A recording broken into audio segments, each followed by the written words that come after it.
Bom dia, graça e paz de Cristo Jesus habite ricamente em vossos corações, amém? Você já pode abrir a palavra do Senhor no livro de Salmos, o Salmos de número 96, e deixar já aberto aí, é o texto que nós vamos expor. Sempre uma alegria poder estar aqui nessa igreja ministrando a palavra do Senhor, primeiro que é o dia do Senhor, e é sempre um prazer aos vocacionados ministrar aos santos de Deus, aos eleitos. Também poder estar junto com o pastor Augusto, Raquel, os meninos. O pastor Augusto é um amigo de longas datas, Raquel também, é um casal muito querido. Nós nos alegramos em perceber, acompanhando ele antes de ser seminarista, depois como seminarista, percebeu que Deus tem feito na vida dele, na família dele e na igreja dele, onde ele tem pastoreado. Assim, quando ele convida, é mais ou menos assim como uma convocação para ir para a seleção brasileira, jogar a Copa do Mundo, a gente não tem como recusar o convite. Antes de ler o texto sagrado, eu gostaria de trazer algumas estatísticas para vocês nessa manhã, porque conquanto o mês de agosto seja o mês que a Igreja Presbiteriana do Brasil dá uma ênfase maior à questão da obra missionária, evidentemente que isso tem a ver, e também é o mês de aniversário da denominação. Foi em agosto que Ashbel Green Simonton chegou no Brasil, entrando pela Baía das Guanabaras. Então, o mês de agosto ele é muito significativo na IPB, por algumas razões. Mas a gente entende que a teologia reformada, ela fala que a responsabilidade com a evangelização do mundo, a responsabilidade com a obra missionária, ela não pode se restringir a um final de semana, uma semana, um mês, é o ano todo, a vida toda, porque Deus assim estabeleceu. Então eu queria trazer algumas informações para vocês, porque como calvinista, como reformado, nós aguardamos a gloriosa vinda do Senhor Jesus Cristo. Mas, a não ser que eu e você sejamos chamados de uma forma particular, porque o fim do mundo ele acontece de duas maneiras, né? Vai acontecer na parúzia, ou parousia, como alguns chamam, quando Cristo vier pela segunda vez, mas ele acontece também quando um crente morre. Para ele, o mundo aqui acabou, vai entrar na vida eterna. Então, a menos que Cristo chame a mim e a você, no dia de hoje, isso não deve nos colocar medo nem temor, porque nós temos a vida eterna. Jesus não volta hoje. Não volta hoje. A não ser que dessa forma particular, mas a parousia não é... Espera aí, pastor, quem é você para dizer isso? Veja bem, as Escrituras Sagradas, em Mateus 24, 14, diz assim: e será pregado este evangelho do reino, para testemunho a todas as nações. Está lá em Mateus 24, 14. Então, virá o fim. E o fim ao qual ele está se referindo ali é o fim de todas as eras, é a parousia, é o Filho do Homem vindo sobre as nuvens com poder e glória. Então, deixa eu fundamentar aqui o que eu vou dizer para você hoje. Sabe quantos idiomas existem no mundo hoje? Existe no mundo hoje, catalogado pelos linguistas, 6.901 idiomas. 6.901 idiomas que são conhecidos. Desses 6.901, 1.859, ou seja, 31% de todos os idiomas falados no mundo, ainda não possui ninguém envolvido com o processo da tradução das Escrituras Sagradas. Ou seja, não tem nem Velho, nem Novo Testamento traduzido. E sabe o que é mais difícil? É que os tradutores, os linguistas, eles estão velhos e morrendo. E não tem muita gente que está dizendo assim: eu vou estudar linguística, porque eu quero a palavra de Deus sendo lida, ouvida, pregada entre todos os povos da terra. Os jovens dos nossos dias, inclusive os presbiterianos, eles aprendem coreano para cantar K-pop. Eles aprendem inglês para ouvir Jonas Brothers e tantos outros, Mary Cyrus e tantos outros, e para impressionar na escola e na faculdade. Mas vejam bem, os linguistas, eles estão velhos, eles estão morrendo. E não tem surgido tantos novos linguistas. Porventura, tem alguém aqui no nosso meio cujo propósito de vida é se tornar um linguista para dedicar os dons e talentos à tradução das Escrituras Sagradas? Tem alguém? Dê o sinal com a sua mão aí. Percebe? Por que eu estou dizendo que hoje ele não volta? Deixa eu trazer mais um pouco de estatística mundial. Somos pouco mais de 8,63 bilhões de pessoas no mundo, segundo a ONU, né? Confesso que eu não sei como é que eles conseguem contabilizar isso aí, porque eu já tive em alguns lugares do planeta Terra em que as pessoas não sabiam o que era a ONU, não sabiam o que era a Organização das Nações Unidas, e provavelmente eles nunca estiveram lá. Como é que eles conseguem fazer esses cálculos? Mas eles fazem. Muito bem. Desses cerca de 8,63 bilhões de pessoas que habitam o planeta Terra, hoje é quanto do mês? 20 de agosto de 2023. Hoje, 41,5% da população mundial são povos não alcançados. Me entenda, eu não estou falando que eles são cristãos ou protestantes, arminianos e que não são reformados. Não é isso que eu estou dizendo. Eu estou dizendo que eles são não alcançados. Eles não sabem quem é Jesus, muito menos quem foi João Calvino ou Richard Baxter. Veja, 41,5% da população mundial. Desses cerca de mais de 8 bilhões de pessoas, 7,1% são minimamente alcançados. O que é minimamente alcançado? Eles já ouviram João 3,16, já ouviram Salmo 23, Salmo 1, esses textos mais famosos, o Salmo 91, eles já ouviram, tiveram algum conhecimento, mas eles são minimamente alcançados, porque eles ainda estão na superfície, eles não têm profundidade no conhecimento das verdades de Deus. 10,4% são superficialmente alcançados. Tem o Novo Testamento, por exemplo, traduzido, ou tem os 4 evangelhos traduzidos em sua língua, em seu dialeto, e eles têm um conhecimento, mas é um conhecimento superficial da palavra de Deus. 21,9% são parcialmente alcançados. Ou tem o Novo ou tem o Velho Testamento para eles. E apenas 19% de toda a população mundial, 19%, são significativamente alcançados. O que quero dizer com significativamente alcançado? É o nosso contexto. Temos igrejas, temos livrarias evangélicas, temos seminários, faculdades teológicas, institutos bíblicos. Então, esse é um contexto onde o povo é considerado significativamente alcançado. Mas quando eles têm apenas o Evangelho de João e o livro de Atos, que é a realidade de muitos hoje. Então, perceba, há uma necessidade eminente de nós nos voltarmos para as Escrituras Sagradas. E, a partir de cada um de nós, fazermos um questionamento pessoal. O que nós estamos fazendo das nossas vidas? O que nós estamos fazendo dos nossos talentos? O que nós estamos fazendo do nosso tempo? O que nós estamos fazendo dos nossos recursos financeiros?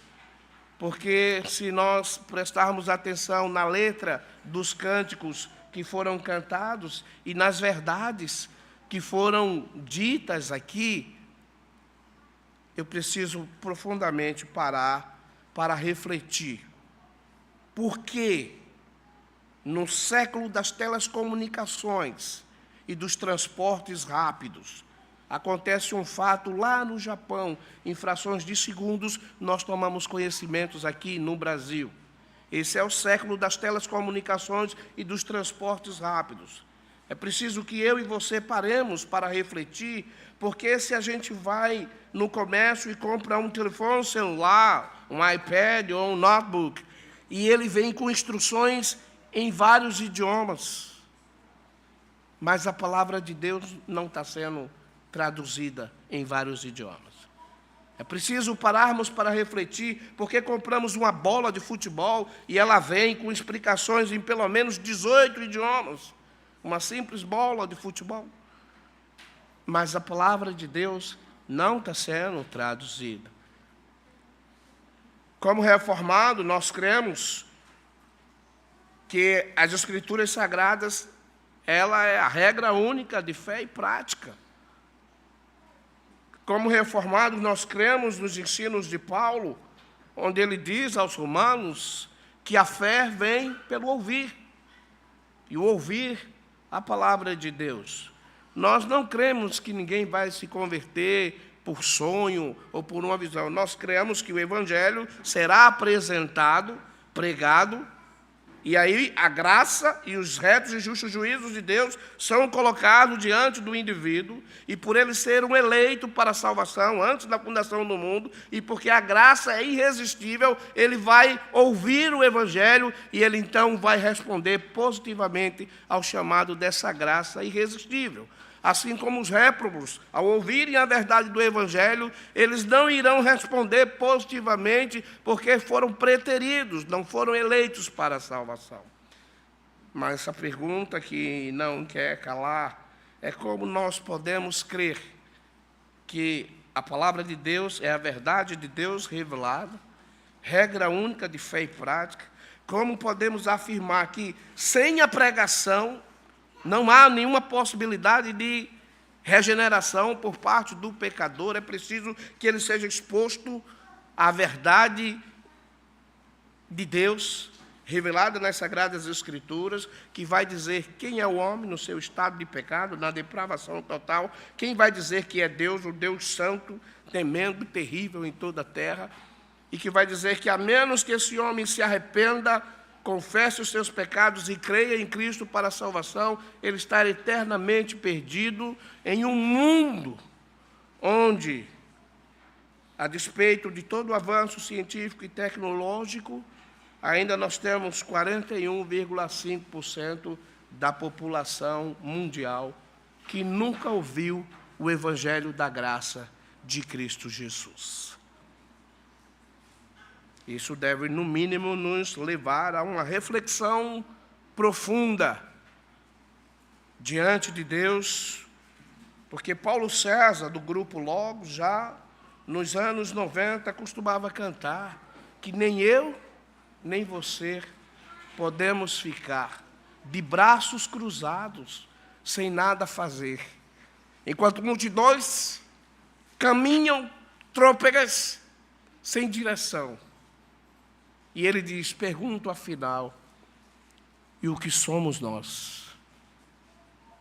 E o que fazemos nós? Quando nós temos consciência de que Deus é o único digno de louvor e adoração, o único Deus vivo e verdadeiro, mas nós sabemos que os nossos sertões estão mergulhados na idolatria de Cícero, de Cida, de Maria, de Fátima e de tantos outros que não são Deus vivo e verdadeiro. Quando ribeirinhos, indígenas, quilombolas estão entregues ao animismo, adorando a criatura ao invés do Criador, que é bendito. Quando existe mais de 200 mil deuses na Índia, e eles adoram rato, adoram a vaca, adoram tantos outros seres vivos, mas eles não adoram ao Deus vivo e verdadeiro, que nós, como reformados, conhecemos porque fomos alcançados por sua graça, fomos regenerados mediante o sangue purificador de Cristo Jesus. Alguns questionamentos devem nos ser feitos, porque quando a poesia sacra 289 do Inário Novo Cântico for escrito, eles cantavam, eis os milhões que em trevas tão medonhas jazem perdido sem o Salvador. Quem irá? As novas proclamando que Deus em Cristo salva o pecador. Todo poder o Pai me deu, na terra como lá no céu. Ide ao mundo, anunciai o Evangelho. Eis-me convosco, sempre. Só que a gente precisa corrigir o inário, o novo cântico. Porque quando ele foi escrito, eram eis os milhões. Hoje são eis os bilhões. Portanto, se até meia-noite de hoje o Senhor Jesus Cristo voltar na sua gloriosa vinda, os céus se abrindo, o Filho do Homem vindo sobre as nuvens com poder e glória, isso significa que 41,5% de toda a população mundial vai encontrar com o juiz de toda a terra, sem ter ouvido uma única vez que Jesus Cristo é o caminho, a verdade e a vida. E o que a Igreja do Senhor tem a ver com isso, nós precisamos nos debruçar sobre as Escrituras Sagradas para poder responder. É preciso teologizar, é preciso buscar resposta na verdade de Deus revelada aos homens, que é a Bíblia Sagrada. Tendo dito isto, eu quero convidar você, já com a sua Bíblia aberta, no livro de Salmos, o Salmo de número 96, e nós vamos fazer a leitura do texto sagrado, de 1 a 5. Diz assim a palavra de Deus: Cantai ao Senhor um cântico novo, cantai ao Senhor todas as terras, cantai ao Senhor, bendizei o seu nome, proclamai a sua salvação dia após dia, anunciai entre as nações a sua glória, e entre todos os povos as suas maravilhas, porque grande é o Senhor, e muito digno de ser louvado, temível mais que todos os deuses, porque todos os deuses dos povos não passam de ídolos, o Senhor, porém, fez os céus. Vamos orar. Bendito és tu, Senhor, reto, justo, perfeito em todos os teus caminhos. E nós acabamos de ler a tua palavra infalível, inerrante, a verdade de Deus revelada para nós. E eis a tua igreja, por quem morrestes para salvar, e ressuscitastes ao terceiro dia para nossa justificação. E diante da tua palavra, expondo para a tua igreja, nós suplicamos graça e misericórdia da parte do Senhor, para que o teu santo nome seja exaltado, para que o teu santo evangelho seja pregado, para que haja edificação do teu povo. Mas, Senhor, nós abrimos e lemos a tua palavra, mas só tu tens poder para abrir mentes e corações para compreendê-la. Dar-lhes iluminação sobre o texto. Não permite que o teu servo vá além daquilo que foi revelado, nem tampouco fique aquém daquilo que foi inspirado pelo teu Santo Espírito, mas expondo tão somente a tua palavra, porque a tua palavra é a verdade. E nós nos curvamos e nos humilhamos diante da tua soberania e dizemos: ó Deus, sê propício a mim, pecador, em nome de Jesus. Amém. Muito bem. O Salmo 96, chamado na erudição reformada pelo Salmo missionário, ele é um salmo de Davi. Ele é um salmo que se divide em 3 estrofes. A primeira estrofe convida toda a terra a adorar e a bendizer a Deus. A segunda estrofe convida todas as nações, todos os povos, todas as etnias a bendizer o nome do Senhor e proclamar a sua salvação. E a terceira e última estrofe da divisão desse texto fala de um convite a toda a natureza a bendizer e exaltar o nome do Senhor. O salmo é de Davi, conquanto nem todos estudiosos concordem com isso. Sempre há pessoas na história da igreja que gostam de discordar. E tem gente que gosta de ver chifre e cabeça de cavalo. Mas se você abrir a sua Bíblia no livro de 1 Crônicas, no capítulo 16, precisamente do versículo 23 até o versículo 33, você vai perceber claramente que esse é um salmo davídico, porque o contexto imediato ali é a arca sendo trazida de volta. A arca é tomada, Eli morre, os seus 2 filhos também, e ela é levada para o templo de Dagon, e lá Deus mostra o seu poder, sem ajuda nenhuma de seres humanos. Ele decepa a cabeça do deus filisteu, que cai no limiar do templo por causa da blasfêmia de levar a arca do Senhor para ali, e ele pune com tumores os homens filisteus, e então eles devolvem a arca para o povo de Deus. E quando a arca chega, é trazida para a casa de Obed-edom. Pela primeira vez, Davi encarga o melhor baterista de todos os tempos, que foi Asaf, percussionista e baterista, então, de ficar encarregado do louvor na casa de Deus. E então ele compõe esse salmo, e ele dá para Asaf musicalizar. E se você pegar 1 Crônicas, capítulo 16, do versículo 23 até o 33, você vai ver o texto que nós encontramos aqui no Salmo 96. Então é um salmo davídico, composto pelo rei Davi, pelo salmista Davi. Tendo dito isto, ainda à guisa de introdução do que nós pretendemos expor nesta manhã, ao longo de todas as Escrituras Sagradas, nós vamos perceber o pensamento e o plano de Deus em salvar seus eleitos dentre todas as etnias que existem no planeta Terra, mediante a evangelização do mundo, mediante a obra missionária. De capa a capa, de Gênesis a Apocalipse, nós vamos encontrar uma mensagem de um Deus missionário. De modo que, se você quiser tirar missões da Bíblia, você não tem como fazer isso sem que você destrua a Bíblia. Essa ênfase de Deus em salvar seus eleitos dentre todos os povos da terra, a grande comissão, não se restringe apenas aos 4 evangelhos.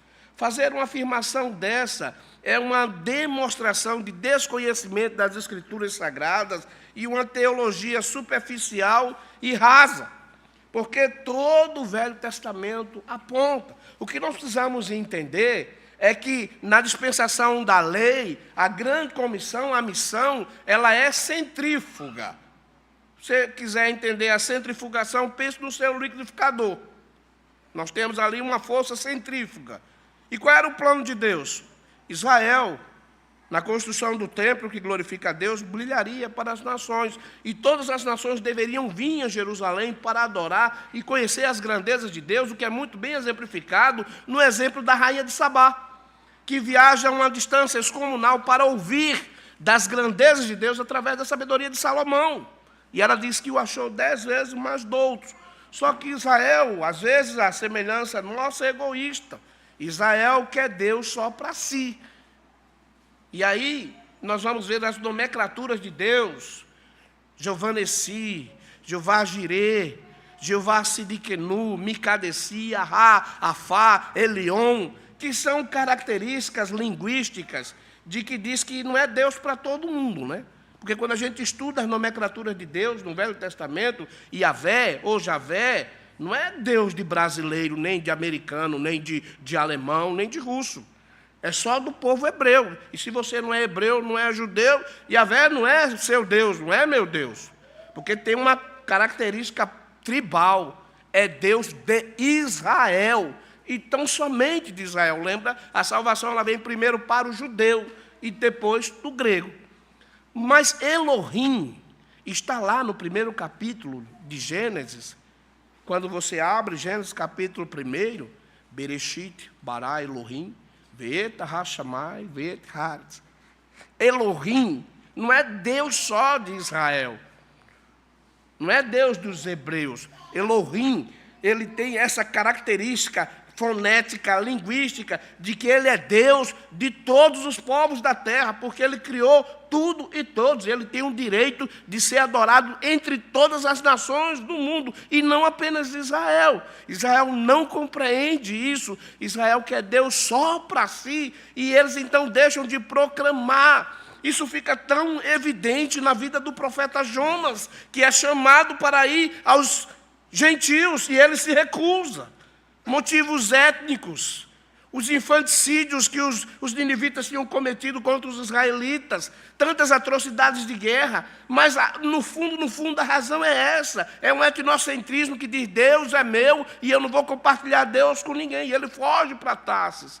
Isso fica tão evidente no Novo Testamento, no Evangelho de Mateus, quando Jesus pega um azorrague e ele então expulsa os cambistas do templo. Veja bem, o templo só havia uma área, segundo o profeta Isaías, que é o Evangelho do Velho Testamento, só havia uma área onde os gentios podiam ficar. Os gentios não podiam entrar no pátio das mulheres, os gentios não podiam entrar no pátio dos homens, muito menos no pátio superior. Só havia uma área restrita para eles, era a parte externa do templo.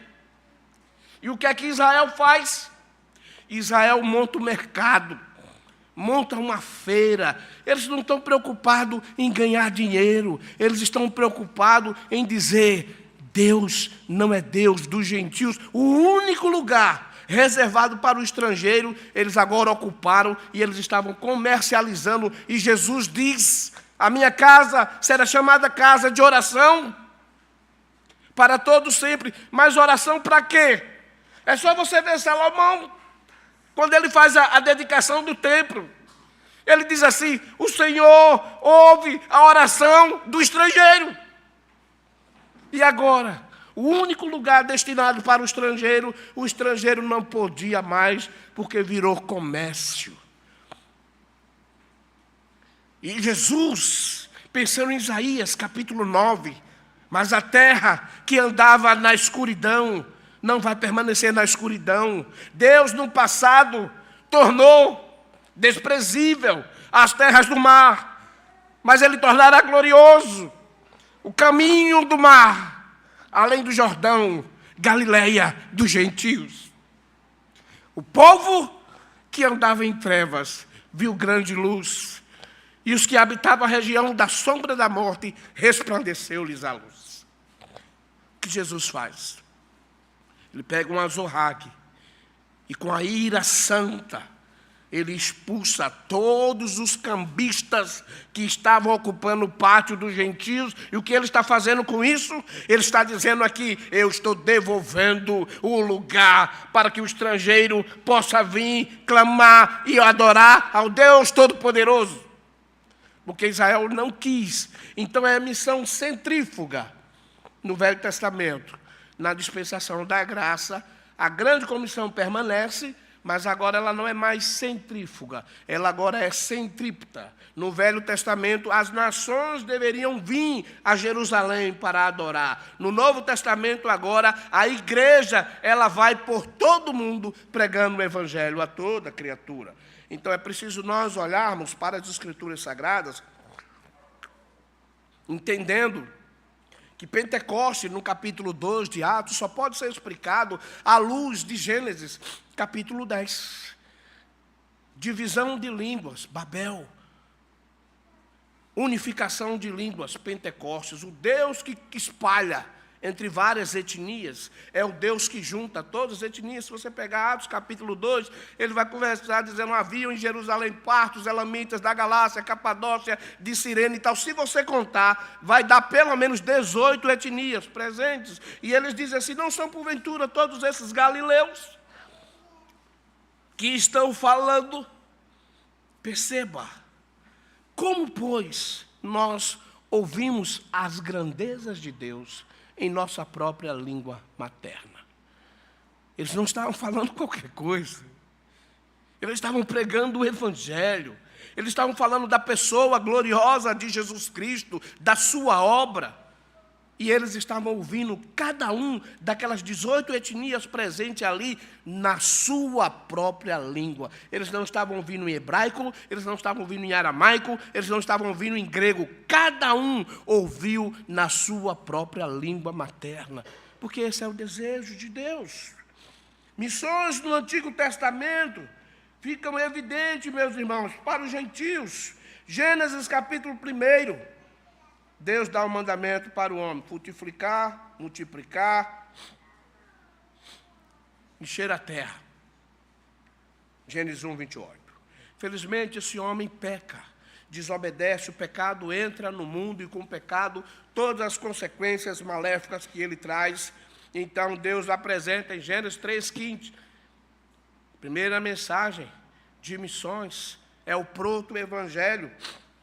Deus queria que o homem levasse essa mensagem à sua posteridade. Ele iria destruir Satanás e o pecado através da semente da mulher, fazendo uma alusão a Cristo. Ele te ferirá a cabeça e tu lhe ferirás o calcanhar, mas o Filho do Homem vai esmagar a cabeça da serpente.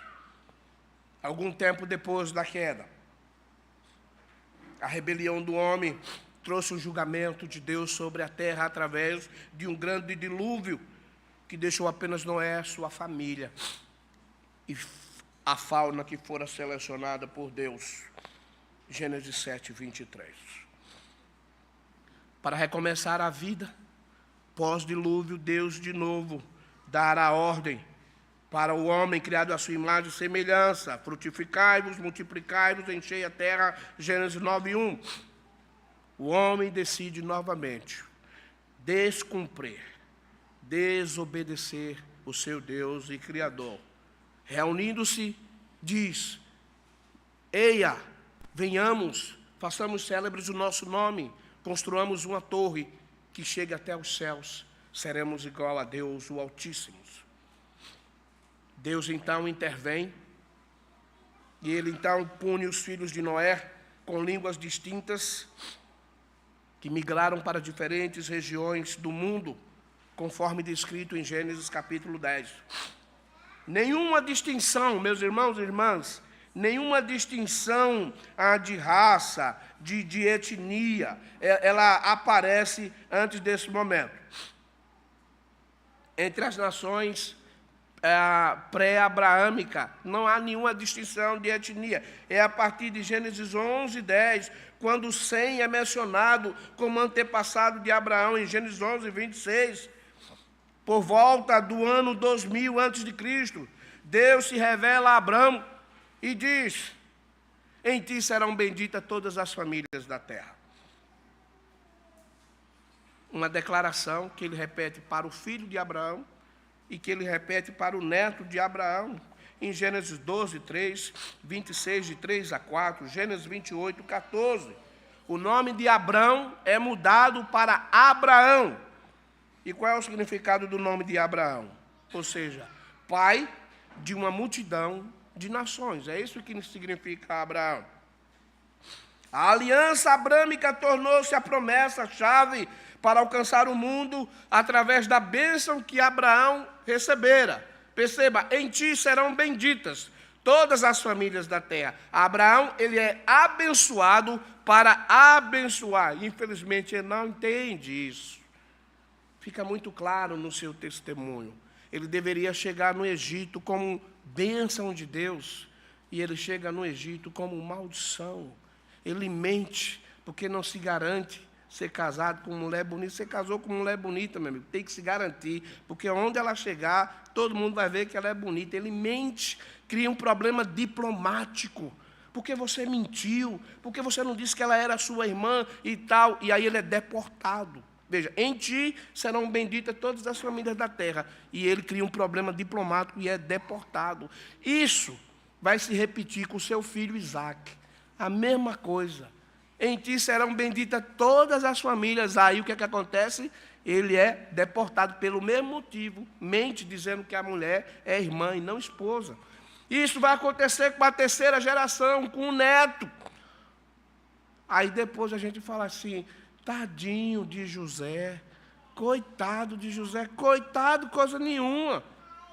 Vê o que o pai dele fez, vê o que o avô dele fez e vê o que o bisavô dele fez, que você não vai chamar José de coitadinho, não.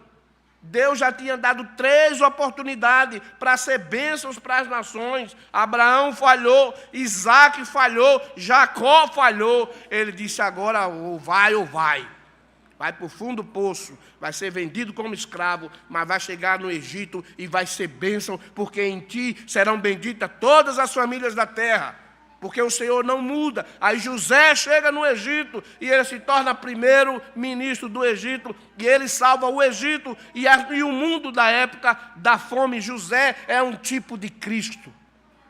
Ele está tipificando Cristo no Velho Testamento. Mas veja o caminho que ele teve que percorrer até ser primeiro ministro do Egito e salvar o povo da fome, tipificando a salvação que futuramente Cristo iria operar, porque já havia 3 da família dele falhado. Abraão não foi como escravo, Isaac não foi como escravo, Jacó não foi como escravo, e os 3 falharam. José foi como escravo, acusado injustamente, mas os caminhos de Deus são perfeitos, e ele então abençoou o Egito e consequentemente todas as nações do seu tempo.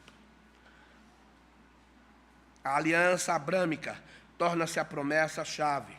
Paulo, o apóstolo, deixa isso claro, que a mensagem do Evangelho no Novo Testamento é exatamente a mesma mensagem de fé que Abraão experimentou. Em Romanos capítulo 4, de 1 a 3, então Paulo faz a pergunta, se esta bênção era apenas para os circuncisos, isto é, os judeus, ou também para os circuncisos. E a resposta que ele dá é que a bênção da justiça de Deus, sendo concedida ao homem pecador pela fé, sempre foi a mesma mensagem que o mundo que Deus queria salvar através de Israel, através da bênção de Abraão. Ao redor do mundo, 600 anos depois, Moisés, no ano 1400 a.C., conduz Israel para fora do Egito, para o deserto da Arábia, onde se encontra com Deus. Moisés tem um encontro no Monte Sinai. A dramática saída do Egito teve seu objetivo. Está lá em Êxodo 9:16. Para mostrar o meu poder e para proclamar o meu nome em toda a terra. Deus livra Israel para que eles conheçam o seu poder e para que eles proclamem o seu nome em toda a terra. Os livros históricos, Josué, Neemias, 1400, 1500 a.C., Deus providencialmente conduz seu povo por experiência, como a passagem pelo Mar Vermelho, e 40 anos depois o Rio Jordão, para que todos os povos da terra saibam que a mão do Senhor é poderosa e para que temais ao Senhor, vosso Deus, para sempre. Josué 4:24. Percebe? Não é para que os egípcios saibam e Israel saiba, é para que todo o povo da terra saiba. Sempre foi assim. 400 anos depois da dedicação do templo, Salomão ora para que um estrangeiro, quando vier orar no templo que ele construiu, Salomão pediu que o Senhor ouvisse e atendesse a oração. Está lá em 1 Reis 8, 41 a 43, 1 Crônicas 16, 23, ele diz, para que todos os povos da terra conheçam o teu nome. Para que todos os povos. Não é para apenas que um povo conheça e outro não. Mais tarde, Deus concede sabedoria incomum a Salomão, para que todas as nações viessem ouvir as grandezas de Deus através da sabedoria dele. E nós vamos perceber isso no texto de 1 Reis, capítulo 10, 23 e 24. Nos Salmos, um dos principais temas que Deus revela é sua intenção ao declarar: aquietai-vos e sabei que eu sou Deus, sou exaltado entre as nações, sou exaltado na terra. Salmo 46, 10. Deus está universalmente preocupado com as nações da terra. Ele possui as nações, está lá no Salmo 60, 7 e 8. Ele repreende as nações, está lá no Salmo 9, versículo 5. Ele julga as nações, Salmo 7, versículo 8. Ele governa as nações, Salmo 22, 28. Ele castiga as nações, Salmo 94, 10. Ele ri, ele zomba das nações. Salmo 2, 4. Ele derrama a sua ira sobre as nações. Salmo 2, 5. Ele vigia as nações. Salmo 66, 7. Mas o objetivo final de Deus é ser exaltado entre as nações, ser exaltado na terra. O Antigo Testamento revela que Deus tinha uma mensagem missionária. A mensagem consistente através do Antigo Testamento era que Deus está preocupado com todos os povos do mundo. Este é o fundamento de toda a noção e ação do Velho Testamento, de um plano missionário de Deus, porque realmente existe um só Deus, um só Senhor, uma só mensagem de reconciliação. Então deve ser para toda a humanidade. Esta é a grande comissão, 1000 anos antes dos evangelhos serem escritos. É o amor de Deus, seu reino, sua mensagem, alcançando cada família, cada tribo da terra, cada nação. Há 6 ordens nesse texto, e se eu fosse expor todas 6, nós iríamos emendar no culto da noite, e no culto da noite eu tenho que pregar lá em Boa Viagem. Então eu vou me ater apenas a as 3 primeiras iniciais. Em primeiro lugar, o Salmo 96. Somos informados de 3 vezes no início do Salmo, para cantar. Cantai ao Senhor um cântico novo, cantai ao Senhor toda a terra, cantai ao Senhor, bendizei o seu nome. 3 vezes nos é ordenado cantar. Mas não é cantar qualquer coisa, não é cantar um cântico qualquer, é cantar um cântico novo. O escritor diz, cantai ao Senhor um cântico novo. E aqui nós temos a ideia global do plano salvífico de Deus. Versos 1 e 2, o início mostra que o salmista está exortando o mundo inteiro, e não apenas aos israelitas. Exortando a quê? Ao exercício da devoção. Isso também não poderia ser feito a menos que esses povos tivessem um conhecimento desse Deus vivo e verdadeiro, a menos que eles tivessem o conhecimento do Evangelho, a menos que o Evangelho fosse mundialmente difundido e pregado como meio de transmitir conhecimentos de Deus. Jesus falou, errardes em não conhecerdes as Escrituras e nem o poder de Deus. E como nós conhecemos as Escrituras? Através das Escrituras, meditando nas Escrituras. Guarda no coração a tua palavra, para não pecar contra ti. Não cesses de falar desse livro da lei, de Josué 1:9. Antes, medita nele de dia e de noite, para que tu vás bem e seja bem sucedido. Salmo 1 nos diz, bem-aventurado o homem que não anda segundo o conselho dos ímpios, não se detém no caminho dos pecadores, nem se assenta na roda dos escarnecedores. Antes, o seu prazer está na lei do Senhor, e na sua lei medita de dia e de noite. O apóstolo Paulo, de maneira enfática e verdadeira, ele diz em Romanos 10, 14, como invocarão aquele em quem não creram? São perguntas retóricas. Perguntas retóricas, elas trazem a resposta em si. Como invocarão aquele que não creram? Eles não invocarão. Como crerão naquele de quem nada ouviram? Não vão crer. E como ouvirão se não há quem pregue? Não ouvirão. E como pregarão se não forem enviados? Não pregarão. São as perguntas retóricas que ele traz. O mesmo apóstolo prova o chamado dos gentios, aduzindo o testemunho dele. Louvai ao Senhor, gentios, com o seu povo, do que se segue a comunhão na fé, está ligada à celebração conjunta de louvor, segundo Paulo descreve em Romanos 15, versículo 11. Além disso, o salmista exige um novo cântico. João Calvino, comentando esse texto, não um cântico comum, e que anteriormente havia sido cantado, diz Calvino.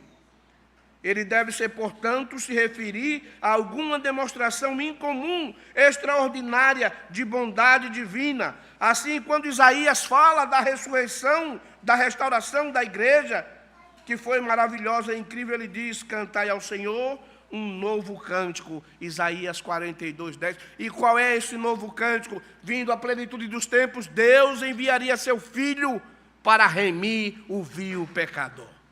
Ele iria padecer, como diz Lucas 24. E era necessário que o Cristo padecesse e que em seu nome fosse pregado arrependimento a todas as nações. Mas ele iria ressuscitar ao terceiro dia. Por isso ele diz: cantai um cântico novo, anuncie que passou o tempo, na plenitude dos tempos ele enviaria seu Filho para remir o pecador, a salvação chegaria na dispensação da graça. Chegou a hora de Deus manifestar-se ao mundo, e o Verbo se fez carne e habitou entre nós, cheio de graça e verdade, e vimos a sua glória como unigênito do Pai. Diz Calvino, o salmista sugere ainda, mais claramente à medida que prossegue, que todas as nações compartilhariam o favor de Deus. Ele os chama de todos os lugares para mostrar sua salvação, e desejando que a celebrem dia após dia, denota que não era da natureza evanescente, mas que deveria durar para sempre. Mostra a sua salvação. Evangelize. Pregue a palavra a tempo e fora de tempo. Pregue perto, pregue longe. Quer ouça, quer deixe de ouvir. Envolva-se com a evangelização do mundo. Envolva-se com a salvação do perdido. Indo, orando, contribuindo, intercedendo, mas em nome de Jesus, faça alguma coisa, porque Deus é grande demais para caber dentro da Igreja Presbiteriana de Prazeres ou de Boa Viagem, porque Deus é grande demais para caber dentro da Igreja Presbiteriana do Brasil, porque Deus é grande demais para caber na nação chamada Brasil ou no planeta Terra. Ele simplesmente é Deus, e por isso Ele deve ser adorado no mundo todo. E por isso ele deve ser exaltado do mundo todo. Missões não tem a ver com estatística, porque o perdido. Missões não tem a ver porque lá tem igreja, mas não é reformada. Missões tem a ver com a glória de Deus. É porque Deus não está sendo glorificado. É porque Deus não está sendo adorado. E porque só Deus é digno de louvor e adoração, que a igreja se lança na tarefa, quer seja perto, quer seja longe, de anunciar entre as nações a glória daquele que nos transportou das trevas para a sua maravilhosa luz. Louvado seja o nome do Senhor. Mas nós não podemos, meus irmãos, minhas irmãs, sermos iludidos pela teologia do Roberto Carlos. Não podemos ser iludidos, porque nós somos salvos. Você é salvo em Cristo Jesus, amém? Rapaz, parece que nem todo mundo aqui é salvo, não. Pelo menos a partir da afirmação. Você é salvo em Cristo Jesus, amém? Amém. Somos salvos, irmão. A gente não valia nada, mas Ele nos amou e tem amado, sabe? Eu não gosto de brega, não, mas eu tenho um vizinho que gosta. De vez em quando ele fica botando um brega lá, aí a gente escuta sem querer. Aí eu falei para minhas filhas: está vendo isso aí? Os caras não sabem, mas é teologia reformada pura. Como assim, pai? Eu disse: escute a letra. Você não vale nada, mas eu gosto de você. Depravação total da humanidade. É assim. O que eu e você valíamos? Nada, mas Deus, infinita graça e misericórdia, nos amou, nos resgatou, nos transportou do império das trevas para o reino do Filho do seu amor. Louvado seja o nome do Senhor, meu irmão, minha irmã, porque nós estávamos perdidos, caminhando a largos passos para o inferno, mas Ele escreveu o nosso nome no livro da vida. E um dia vai ser um novo nome, um novo corpo glorificado, e nós estaremos para sempre com o Senhor. Mas eu quero perguntar, quando eu e você chegar lá, quantos mais estarão lá, salvos pela graça, mas dizendo assim: muito obrigado por ter sido instrumento de Deus na minha vida, para que o Espírito Santo operasse a regeneração? Quantos? Quantas pessoas vão estar enfileirando aqui as fileiras dessa igreja até 31 de dezembro desse ano, rendendo graças a Deus e dizendo assim: foi a graça salvadora que me salvou, mas você foi o instrumento que Deus usou para apregoar a salvação na minha vida? Quantos? Quantos aqui podem dizer assim: pastor, eu tenho a alegria, satisfação de dizer assim, que eu já experimentei essa experiência maravilhosa de abrir os lábios, pregar o santo evangelho e ver o pecador ser salvo pela graça. Quantos de nós, nessa manhã, pode dizer assim: eu já conduzi pelo menos uma pessoa a Cristo? Uma das coisas que me deixa preocupado é o apagão espiritual que existe nas igrejas evangélicas brasileiras. Gente que não brilha mais, é crente vagalume. Vagalume é assim, pisca. Tem hora que está aceso, mas tem hora que você não vê, está apagado. E Jesus não chamou a mim e a você para ser vagalume. Não tem nenhum versículo da Bíblia que diz assim: assim pisque a vossa luz. Não mandou piscar. Ele disse: vós sois a luz do mundo. E onde a luz chega, as trevas vão embora. Aonde a luz chega, as trevas vão embora. Se você botar sal na comida, ele vai dar sabor. Comida de hospital é terrível. Pode ser saudável como for, mas tem um gosto horrível. Mas quando a gente bota sal, dá sabor. Jesus disse: vós sois o sal da terra. Em segundo lugar, se você olhar ainda o versículo 2, parte B, ele vai falar assim: proclamai a sua salvação dia após dia. Devemos proclamar. Há fome na terra, fome de pão, fome de paz, fome de Deus. A ONU não vai conseguir resolver isso. Cruz Vermelha Internacional não vai conseguir resolver isso. Médicos Sem Fronteiras não vai conseguir resolver isso. O Unicef não vai conseguir resolver isso. Só existe uma instituição sobre a terra com poder e com autoridade e com a mensagem relevante para mudar a vida do homem pós-moderno pecador. É a Igreja de Cristo Jesus.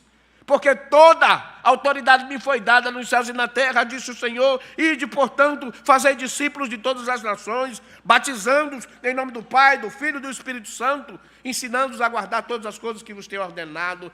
Eis que estou convosco todos os dias, até a consumação do século. Proclamar, declarar a sua glória entre as nações. Termos adicionais são aduzidos pelo salmista para elogiar a salvação mencionada. É chamada de sua glória, suas maravilhas, que equivale a dizer que foi glorioso e admirável. Por tais títulos, diz Calvino, o salmista o distinguiria de quaisquer libertações que havia sido concedida anteriormente. Quando Paulo diz: ele vos libertou do império das trevas. E ele fala da redenção, apolotroses, do grego, que é a ideia de um resgate que é pago. Veja bem, a palavra grega para império, ela significa poder tirano, usurpador e ilegítimo, exercido à força pela coesão. É isso que significa império. Poder tirano, ilegítimo, exercido à força pela coesão. A expressão basileia, reino, denota poder legítimo, porque tem realeza, e por isso pode e deve reinar. E Paulo diz que acabou o sequestro, ele nos resgatou do império das trevas, de um poder ilegítimo e tirano, e nos transportou para o reino basileia, para o rei legítimo, verdadeiro, que tem direito de reinar. E aí ele usa essa expressão, no qual temos a redenção pelo sangue, a remissão dos nossos pecados. E aí nós temos a expressão grega apolotroses, que significa um resgate que foi pago. Deus em Cristo pagou o resgate para nos libertar. Paulo deixa muito claro aos Romanos quando ele diz que Jesus riscou a cédula de dívida que era contra nós, despojando principados e potestade, triunfou gloriosamente, ridicularizando deles na cruz do Calvário. Veja bem, o nome está limpo, não tem mais Serasa espiritual. O nosso CPF estava sujo, e Jesus foi lá e limpou com seu sangue. Nós somos redimidos, nós somos salvos, mas a ideia é que, após ser redimido e ser salvo, nós possamos estar contribuindo para a salvação de outros, e não devemos imitar Israel, que quis Deus só para si. E aí eu fico preocupado. Nos anos 90 eu fui presidente da ABU, no Nordeste. Aliança Bíblica Universitária. E hoje eu percebo em algumas faculdades que ser crente é o segredo mais bem guardado da faculdade ou da escola. São os famosos crentes secretos de Jesus. Eles não querem ser perseguidos pelos professores, que perseguem mesmo. Eles não querem ser perseguidos por esses grupos alternativos anti-Deus que tem aí. E aí eles são crentes, mas eles ficam na dele. E são capazes de terminar um curso sem pregar Jesus Cristo para ninguém. Nem alunos, nem professores, nem funcionários. Essa não é a ideia de Deus. Ele fala assim: Deus apareceu como Redentor de todo mundo. Ele deu uma demonstração de sua misericórdia, de seu favor, como Ele nunca concedeu antes. Essa salvação era impossível. Como eu disse, que as nações gentias pudessem ter essa consciência de celebrar, de proclamar, se eles tivessem circunscrito apenas a região da Judéia.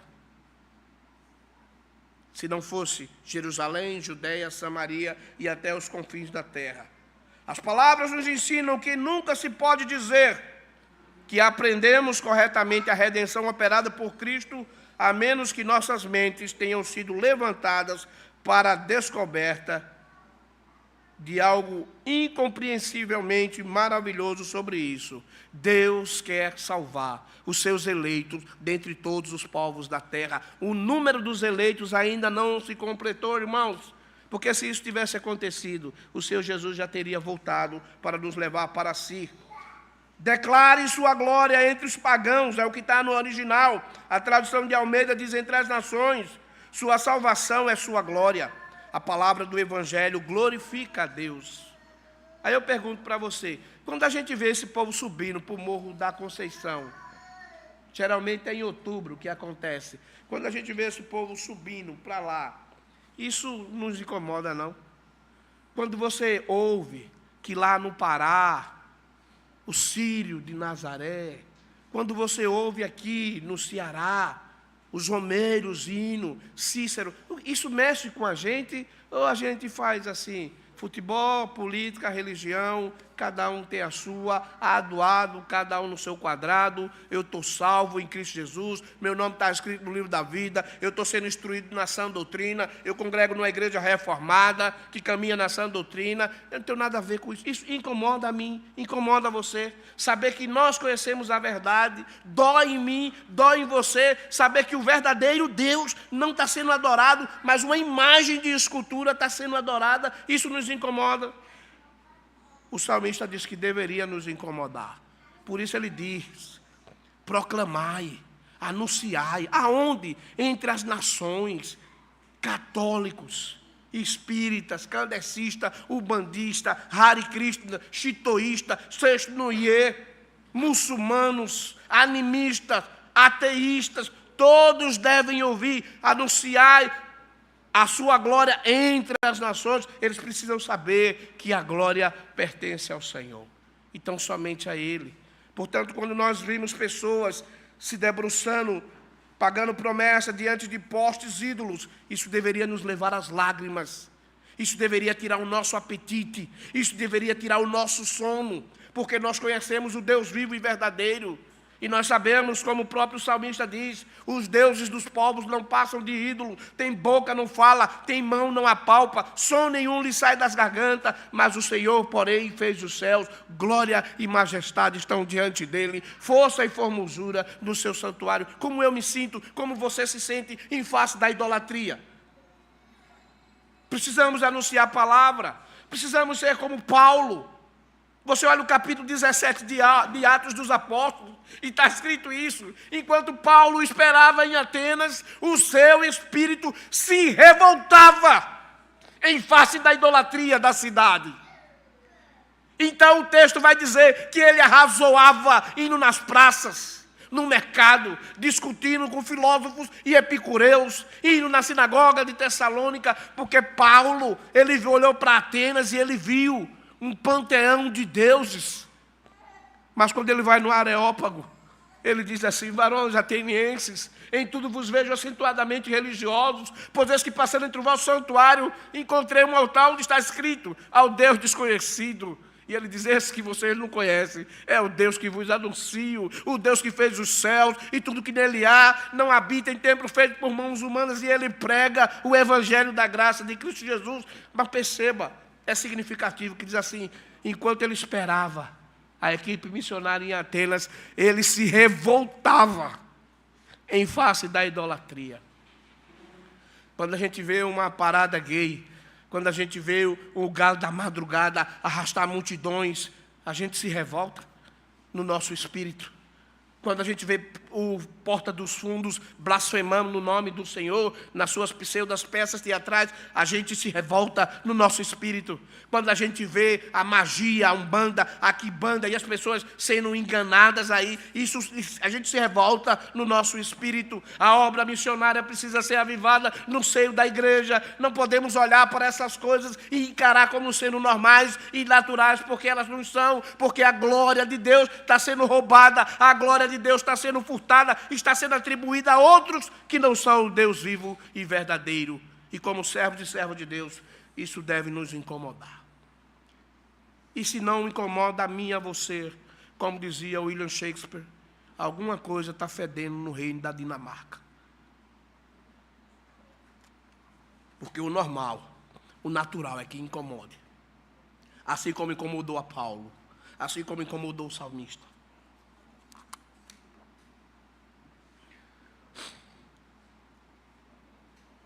Como uma trombeta, em todos os cantos do globo terrestre, devemos proclamar a salvação de Cristo. Na pessoa de seu Filho, o Senhor Jesus, demonstrou maravilhas de amor, sabedoria, graça e poder. Toda a glória seja dada ao seu nome. Quem pode se recusar a contar a história da graça redentora e do amor, dos retos e justos juízos de Deus? Todas as nações precisam ouvir sobre as obras maravilhosas de Deus, e uma igreja realmente viva, bíblica, cristocêntrica, ela resolverá solenemente esse problema, indo, orando, contribuindo com a mensagem do Evangelho, com a obra missionária, para que o reino de Deus se propague sobre a terra. As tribos que estão morrendo não devem permanecer excluídas do ensino do Evangelho. A adoração é entre um adorador e o seu Deus, mas se move para fora com outro imperativo. Devemos contar aos outros sobre a salvação de Deus. Isso não é apenas pregar para todo mundo as obras maravilhosas de Deus para todo o povo. Portanto, o Salmo 96 é um salmo missionário que manda que nós anunciemos a sua glória entre as nações e entre todos os povos as suas maravilhas. Terceiro e último lugar, olha o versículo 3. Anunciar entre as nações a sua glória, entre todos os povos as suas maravilhas. O salmista diz que devemos declarar a glória de Deus, sua glória entre as nações e os feitos que ele fez. Veja bem, de vez em quando eu dou um nó cego na cabeça aí dos missionários como professor, porque sabe o que é difícil de entender, irmãos e irmãs? É que o que está sendo feito de missões ainda é pouco, e nem tudo que está sendo feito pode ser considerado verdadeiramente missões. Por quê? Porque tem algumas igrejas usando estratégias que não são bíblicas. Elas até dão resultados, elas até fazem a igreja crescer, mas não são bíblicas. Não são bíblicas, elas não passam no crivo da palavra de Deus. E o que alguns líderes estão preocupados é, funciona, dá certo, dá resultado, aumenta a arrecadação, faz a igreja crescer, mas não está muito preocupado se é bíblico, se saiu das escrituras sagradas, essa estratégia, se ela tem uma base bíblica. E aí a gente vê que algumas coisas estão acontecendo, algumas igrejas elas estão crescendo, e Deus está dizendo assim, não foi para isso não, eu mandei vocês fazerem isso não, eu não estou de acordo, eu não me agrado, eu não tenho prazer nisso que vocês estão fazendo não. Você já viu alguém dizer assim? Vamos evangelizar, Jesus te ama, Ele tem um plano na tua vida e quer te salvar. Isso não é evangelismo, não. Não é evangelismo, não. A sã doutrina diz que Deus não ama quem vai para o inferno. Deus só ama os eleitos. Então eu posso dizer que Deus é amor. Mas para mim dizer que Deus ama um indivíduo, eu preciso ter certeza que de fato ele é o eleito, que Deus o ama. Porque é mais ou menos assim, pense num pai, numa mãe, dizendo, eu te amo, meu filho, eu te amo, e o filhinho queimando na fogueira. Ó, papai te ama muito, e o filhinho queimando na fogueira. Se Deus ama, esse indivíduo jamais poderá ir para o inferno. Ele é alvo da salvação de Deus. Porque o inferno são para os preteridos de Deus. Então eu posso dizer que Deus é amor, mas aí dizer que Deus ama o cara sem saber que Deus ama, outra coisa. É um pseudo-evangelho, é uma pseudo-obra missionária, porque diz assim que Deus é amor, que Deus perdoa, que Deus é bondade, que Deus abençoa, dá prosperidade. Aí o cara diz assim, e se eu não crer nisso? Porque João diz, quem crê não é julgado, porquanto crê no unigênito Filho de Deus. Todavia, o que não crê já está condenado, porquanto não crê no unigênito Filho de Deus. Então, se eu só apresento a graça, o amor e o perdão, e eu não apresento os justos juízos de Deus, isso nem é evangelização, nem é missões. Pode ser qualquer coisa aí. Porque eu tenho que apresentar a graça e apresentar o juízo. Eu tenho que dizer que Deus salva, e eu tenho que dizer que Deus condena. Eu tenho que falar da pessoa gloriosa de Cristo Jesus. Eu tenho que falar da sua obra, dos seus feitos notáveis, e que Ele vai voltar, como diz o salmista, virá julgar o mundo com justiça, julgará os povos com equidade. Aí é todo o evangelho que está sendo apresentado. Senão o cara diz assim, eu não quero esse amor, eu não quero esse perdão, eu não quero essa misericórdia, e ele acha que não vai acontecer nada com ele. Vai se dar mal eternamente. Por isso que é preocupante, porque está sendo feito pouco, e nem tudo que está sendo feito posso de fato considerar evangelização e obra missionária. E aí eu falava para eles assim, olha, cuidado com essa estratégia de vocês, porque ela é funcional, ela dá certo, ela faz a igreja crescer. Só tem um detalhe extremamente importante, ela não é bíblica. E precisa ter cuidado, porque, por exemplo, células cancerígenas, elas crescem mais rápido, numa proporção maior do que células saudáveis. Mas o que é que elas fazem com o organismo? Elas matam o corpo. Mas cresce. E cresce rápido. E se propaga bem mais rápido do que células saudáveis. Então, cuidado! Não confunda bife à milanesa com bife ali na mesa. É parecido, mas não é a mesma coisa. Nem tudo que reluz é ouro. E nesses dias terríveis, ditos pós-modernos, a igreja precisa estar atenta. Nós precisamos ir por todo mundo pregar o evangelho. De qualquer jeito, não. Deus prescreveu a maneira como Ele quer, ensinando a guardar todas essas coisas que vos tenho ordenado. Ele está falando da sã doutrina. Ele está falando das verdades de Deus reveladas. Unidade sim, a qualquer preço não. Tem uma frase que circula aí no meio evangélico e que ela é atribuída a Santo Agostinho. Agostinho nunca falou isso na vida, mas ela é atribuída a ele. Na verdade, quem falou isso foi um teólogo alemão chamado Roelis Ruppeltus. E a frase parece linda, né? Muitos crentes usam, inclusive reformados. Em todas as coisas, nas coisas essenciais, unidade. Nas não essenciais, liberdade. E em tudo, amor. Parece bonito, politicamente correto, mas não é bíblico. Primeiro, Agostinho nunca disse isso. E se você analisar teologicamente, você vai dizer que não tem respaldo bíblico para fazer tal afirmação. Unidade, sim, a qualquer custo, a qualquer preço, de jeito nenhum. Seja Deus verdadeiro e todo homem mentiroso. Unidade só é possível a partir da sã doutrina. Se não é a sã doutrina, Paulo diz, ainda que um anjo vindo do céu vos pregue o evangelho que vai além daquilo que foi revelado, ele diz, seja anátema. Anátema. Então precisamos ter cuidado nessa proclamação, nessa declaração. O salmista, ele continua dizendo aqui, devemos observar essa ordem, senão profanaremos o nome de Deus. Veja a seriedade. Ou a gente observa a ordem de declarar entre as nações, ou nós seremos vistos como profano aos olhos do Senhor. Por que seremos profanos? Nos classificamos entre os homens incrédulos, que apresentam deuses de sua própria invenção, por deuses, num versículo aqui, o salmista está se reportando ao Salmo 95:3. Ele inclui anjos e ídolos. O termo compreende tudo o que é ou é considerado divindade. Os homens, novamente, ao enquadrar ídolos, criam deuses para si mesmos que não existem. O salmista convenceria de que é um erro grosseiro atribuir honra indevida a anjos, atribuir honra indevida a ídolos, porque isso seria uma tentativa de diminuir a glória do único Deus vivo e verdadeiro. E quando a igreja permite que o nome dos ídolos sejam mais conhecidos do que o nome do Senhor. Se eu perguntar para você, quem é o nome que está acima de todo nome? Vocês me diriam que é o nome de quem? Quem é o nome acima de todo nome? O nome de Jesus? Pô, deixa eu dizer uma coisa para vocês. Eu já estive em 40 países ao redor do mundo pregando o Evangelho. Eu já estive em muito lugar que Coca-Cola, McDonald's, Adidas, Nike, Microsoft, Ronaldinho, Pelé, Kaká são conhecidos e o nome de Jesus não é. Eu já estive em lugares que eles disseram assim, que não conhecia o meu Deus e que o meu livro de capa preta não valia nada. Na prática, teologicamente, Jesus é um nome acima de todo nome. Isso é um axioma, isso é uma verdade. Mas na prática, existem muitos lugares no mundo que o nome de Jesus não é conhecido ainda.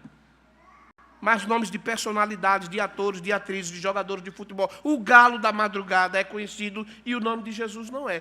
E aí o salmista está dizendo que quando a igreja não assume a responsabilidade de proclamar entre as nações, ela assume o papel de profanadora do nome de Deus. Porque ela está concordando que ídolos e anjos recebam uma glória que é devida só a Deus. Percebe a seriedade da obra missionária? Nós deixamos de fazer o nosso papel e aí a gente vai ver Padre Cícero. Quem foi Padre Cícero? Quem foi Frei Damião de Bonzano? Canonizado, santo, adorado nos sertões, o homem sertanejo preso, mergulhado na idolatria. Você já foi para alguma viagem missionária? Já botou a mochila nas costas e foi lá no sertão, como diz o sal da terra, num dia quente de sol, no calor do verão? Eu vou de chapéu de couro com a minha Bíblia na mão. Eu vou cumprir a missão que Deus tem me ordenado. Eu vou pregar no sertão. Eu vou pegar a viola, falar da ressurreição, falar do que Cristo fez e da sua perfeição. Eu vou cumprir a missão. E ele diz assim, eu sou profeta nordestino. E o meu destino, Jesus manda te falar. Desperta, povo sertanejo, que Deus tem o desejo de te abençoar. Você já foi? Está se programando para ir? Está fazendo o que da sua vida? Está fazendo o que do seu talento? Está fazendo o que dos seus recursos? Reverendo Augusto acabou de voltar do Amazonas lá, ribeirinhos e indígenas. E viu, abençoou o povo lá, instruindo a sã doutrina, e viu a realidade, irmãos. Às vezes a gente não tem noção, chega aqui, tudo pronto, tudo bonitinho, climatizado e tal, Santa Ceia, mas tem muito lugar que não tem nada. Tem lugar que a gente chega, pega a enxada e roça o mato, depois monta a tenda e depois bota uma bateria solar para poder ter microfone e violão, para poder fazer o culto, porque não tem igreja. Tem lugar que eu chego, pego a Bíblia assim, toma Mateus, toma Marcos, toma Lucas, toma João, Atos, e a Bíblia vira 66 livros individuais, porque não tem Bíblia. E você tem Bíblia, você meditou na palavra de Deus essa semana, de dia e de noite. Você está fazendo uso correto das Escrituras Sagradas. Porque aqui cada um tem uma Bíblia. Você tem Bíblia de Genebra, Bíblia da mulher, Bíblia do homem, Bíblia do adolescente, Bíblia, para quem não sabe ler, Bíblia do bebê. Mas eu já estive em lugares que uma Bíblia só, serve para 66 crentes. Eles arrancam os livros assim, aí esse fica com Mateus, fica com Marcos, Lucas, João. Quando termina, aí eles trocam o livro para poder continuar meditando na palavra de Deus. E aqui, a gente deixa a Bíblia na igreja às vezes, deixa a Bíblia guardada em casa na estante, só vai pegar a Bíblia no outro domingo, quando vem para o culto. Ele diz assim, anunciai entre as nações a sua glória, entre todos os povos as suas maravilhas. O salmista os convenceria da idolatria, do erro, do engano. E não é isso que a verdade faz? E conhecereis a verdade, e a verdade vos libertará. Os deuses são vaidades. Esse é o significado da palavra Elohim, do hebraico, colocado aqui. E aqui é aplicado a ídolos com desprezos. O grande ponto do salmista nesse salmo é mostrar que, como a divindade real é verdadeiramente encontrada unicamente na pessoa gloriosa de Deus Pai, essas religiões são vãs e desprezíveis, porque elas corrompem a pura adoração. Mas o salmista tem em seus olhos as ilusões grosseiras dos pagãos que impiedosamente moldaram deuses para si mesmos. E ele diz assim: não passam de ídolos, o Senhor, porém, fez os céus. Antes de refutar noções absurdas, ele observa apropriadamente sobre Deus, que Ele é grande e Ele deve ser muito louvado, mostrando que sua glória é infinitamente comparável ao dos ídolos, em toda e qualquer situação. Não podemos deixar de notar a confiança com que o salmista afirma a glória do Deus verdadeiro em oposição à opinião universal dos homens. O povo de Deus foi chamado para proclamar as virtudes daquele que nos chamou das trevas para a sua gloriosa luz. Pode dizer quem é o verdadeiro Deus. Agora, se Deus está confinado apenas a Jerusalém ou a Judéia, ou se Deus está confinado a Prazeres, Boa Viagem, ou a cidade do Recife, ou se Deus está confinado ao Brasil, o que se segue é que as nações vão continuar adorando falsos deuses e falsos ídolos, porque eles não têm oportunidade de conhecerem o Deus vivo e verdadeiro. No contexto em que esse livro é escrito, cada país tinha seus próprios deuses particulares, e esses eram conhecidos em todo o mundo habitável, ao passo que Deus era conhecido apenas em Israel. Deus era conhecido apenas em Israel, mesmo sendo Deus de toda a terra. E o salmista nos diz: Deus foi roubado de sua glória. Glória que só é devida a Ele. E por não se contentar com isso, Ele proclama: anunciai entre as nações a sua glória, e entre todos os povos as suas maravilhas. Todo mundo havia conspirado em acreditar, em crer em deuses. Mas o salmista diz: anunciai entre as nações. E eu e você, vamos nos contentar com esse roubo, com esse espólio da glória de Deus? Vamos continuar achando normal que pessoas se dobrem, se curvem perante imagens de escultura, animais e plantas? Ou nós vamos nos esforçar para que a verdade do Evangelho seja proclamada a todos, em todo tempo, em todo lugar, a fim de que aquele que é o único digno de louvor e adoração seja adorado? A conclusão que nós podemos chegar não é outra. O Senhor reina soberanamente. Ele é majestoso, Ele é poderoso. Sua linguagem novamente implica em que o salmista então diz: Deus é o único digno de louvor. Se você olhar o verso 10, ele diz assim: dizei entre as nações, reina o Senhor, Ele firmou o mundo para que não se abale e julga os povos com equidade. O salmista fala de estender seu reino por todas as partes do mundo, com o objetivo de reunir em um só povo a visão que João tem em Apocalipse 7. Depois disso, vi uma grande multidão de todas as raças, tribos, línguas e nação, que não se podiam enumerar. E o que essas multidões de todas as raças, tribos, línguas e nação faziam? Eles entoavam um novo cântico. E qual era o novo cântico? Santo, santo, santo é o Deus Todo-Poderoso, que era, que é e que há de vir. toda a terra está cheia da sua glória. Toda a terra está cheia da sua glória. Perceba, não só eram judeus, nem brasileiros, pernambucanos, nordestinos, de toda raça, tribo, língua e nação. Significa que Deus irá ampliar os limites do seu reino pela pregação da sua palavra, da sua sã doutrina. O que é dito do mundo sendo estabelecido e particularmente digno de nossa observação. Devemos anunciar a glória de Deus às nações, anunciar suas maravilhas, suas perfeições entre todos os povos. Existe esse desejo de adoração verdadeira, de ver todas as nações participando da adoração de Deus, rendidas aos pés do Senhor, caminhando em obediência à sua palavra. Nós, presbiterianos, muito bem, sabemos qual é o fim principal do homem. Você pode não lembrar a pergunta 106, 110 do catecismo, mas você lembra a primeira pergunta. Qual é o fim principal do homem? Glorificar a Deus e gozá-lo, desfrutá-lo para sempre. Muito bem. É isso que tem a ver com missões. É por causa da glória de Deus.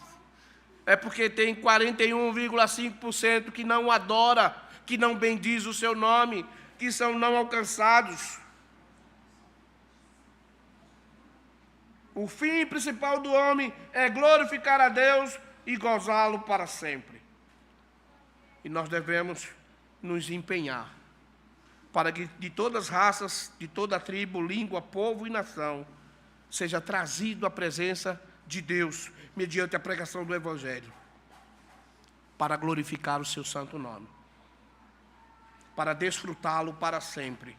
Esse é o objetivo das missões, esse é o objetivo da grande comissão, que toda tribo, toda raça, toda língua, toda nação, diante do Cordeiro, glorificando como Senhor e Salvador de suas vidas. Missões têm a ver com a glória de Deus. A nossa preocupação maior é porque Deus não tem sido glorificado, que nós vamos até lá dizer, acaba com essa idolatria, porque só há um Deus vivo e verdadeiro. E como nós fazemos isso? De forma prática. Indo. Nós fazemos isso indo, dispondo nossa vida, nosso talento, nossa habilidade para a glória de Deus, dizendo como Isaías disse, no capítulo 6, eis-me aqui, envia-me a mim. Você estaria disposto para dedicar sua vida ao Senhor para a obra missionária? Tantos bebês, tantas crianças, você pai, você mãe, teria a santa ousadia de dizer, Senhor, está aqui meu filho, minha filha, estou me empenhando, lutando, criando no temor do Senhor, dando condições de ter uma boa formação acadêmica, eu quero que seja aquilo que o Senhor quer que seja. Ou você não está nem aí para missões e já estabeleceu que vai ser jogador de futebol, médico, advogado, jurista, sem estar preocupado com a glória de Deus sendo vilipendiada. Sabe o que eu acho estranho? É que os muçulmanos que não possuem a sã doutrina, eles têm uma ousadia que muitos de nós reformados não temos. Eles colocam a mão na barriga da mulher quando está grávida e eles consagram o bebê ainda no ventre para Alá. E a consagração que eles dizem é que quando crescer, ele se torne um anabombo. Ele coloca um colete de explosivo no corpo, chega num lugar onde estão os infiéis. Sabe quem são os infiéis? Nós somos os infiéis. E ele diga, Emir Narleto Allahu Akbar, bum, e mande tudo pelos ares. Se um muçulmano tem capacidade de consagrar seu filho no ventre materno para se tornar um anabomba, nós devemos ter muito mais capacidade de consagrar nossos filhos e filhas para a obra missionária. Para ser aquilo que Deus quer que eles e elas sejam, e não o nosso sonho pessoal de vê-los exercendo uma profissão que na maioria das vezes a gente não conseguiu ser e aí a gente projeta nos filhos.